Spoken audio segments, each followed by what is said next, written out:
One of the issues that's led to greater restriction or greater concern about particular substances is who's using them.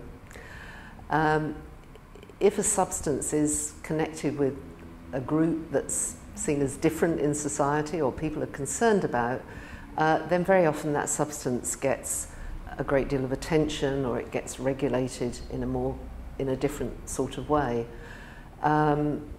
We can see this in the 19th century with the Chinese and the imagery of the opium den in the East End of London. But also I think there has been a lot of focus on the role of women in relation to drug, alcohol and tobacco use.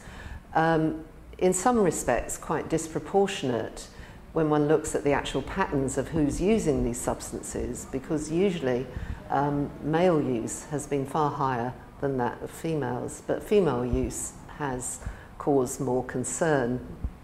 At the turn of the 19th, 20th century, in the early years of the 20th century, the debate was all about women's alcohol use and women's responsibility as mothers not to drink. And the language that people used at the time was what they called the future of the race.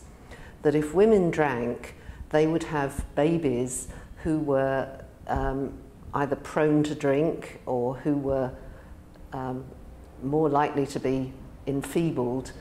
And this fed into a concern, which there was in the early years of the 20th century, that Britain was in decline as an imperial power, that her future was imperiled. She was no longer such a strong imperial race as she had been.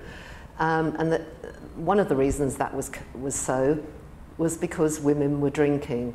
So there was a huge amount of concern and discussion about this at that time.